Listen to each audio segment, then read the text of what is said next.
दोस्तों, मेरी एक प्रार्थना है कि यह वीडियो तभी देखें जब आपका मन पूर्ण रूप से इसी वीडियो में हो। नहीं तो आप भगवान के दिव्य ज्ञान को आप मिस कर देंगे।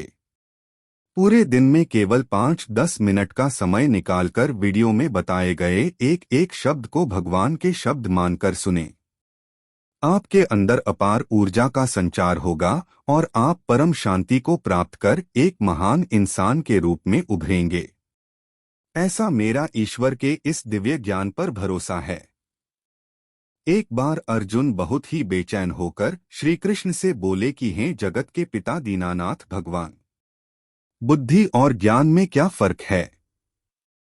वास्तव में इसी अर्जुन का प्रश्न न मानकर हमें अपना ही प्रश्न मानना चाहिए, क्योंकि जब तक हमें मन, बुद्धि व ज्ञान में फर्क ही नहीं पता होगा तब तक हम कन्फ्यूज ही होते रहेंगे। श्री भगवान ने मुस्कुराते हुए उत्तर दिया। भगवान कहते हैं कि हे अर्जुन, ज्ञान 3 प्रकार का होता है जो मनुष्य में होता है। प्रथम ज्ञान वह है कि यदि कोई मनुष्य अपने शत्रु व मित्र को एक समान समझे, बिना किसी को अपना शत्रु या मित्र समझकर समभाव से यही निरंतर सोचे कि जो भगवान मेरे अंदर बैठे हैं वही भगवान इस मेरे मित्र या शत्रु के अंदर बैठे हैं, ऐसा ज्ञान सात्विक ज्ञान कहलाता है। दोस्तों, दिन प्रतिदिन के जीवन में हम हजारों दोस्त व शत्रु बनाते रहते हैं। क्या कोई आपको ऐसा मित्र मिला जिसने कभी आपके साथ विश्वासघात न किया हो?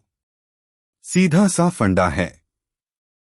आज आप जिस पर भी विश्वास करेंगे वही आपका शोषण करेगा। इस वजह से विश्वास केवल अपने अंदर बैठे भगवान पर ही करें। भगवान कहते हैं कि दूसरा ज्ञान वह ज्ञान होता है जिसमें मनुष्य सब लोगों को अलग अलग समझता है। जैसे शादी पार्टी में वीआईपी का सम्मान अलग प्रकार से होता है जबकि सामान्य लोगों का अलग तरह से।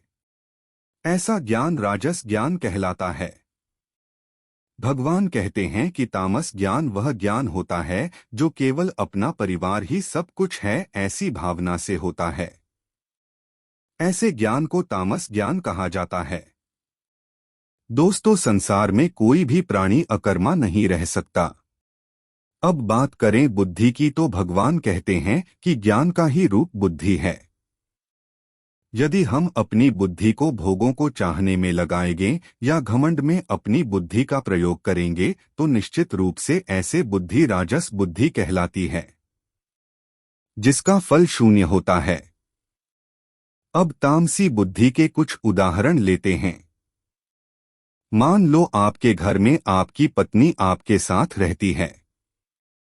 आप अपना काम करके घर आए और पाते हैं कि आपकी पत्नी बाजार गई है। तभी आपका दोस्त आता है और कहता है कि आपकी पत्नी तो दूसरे इंसान के साथ घूम रही है। ऐसी स्थिति में यदि आप अपनी पत्नी से बिना पूछे उससे झगड़ा करने लगते हैं तो दोस्तों, समय रहते यह जान लीजिए कि आपकी बुद्धि तामसी है, जिसके परिणाम बहुत ही भयंकर होंगे। इसलिए दोस्तों, अपने जीवन में परम शांति प्राप्त करने के लिए हमसे जुड़ें और अपने जीवन को सुखमय बनाएं। बोलो सियावर रामचंद्र की जय।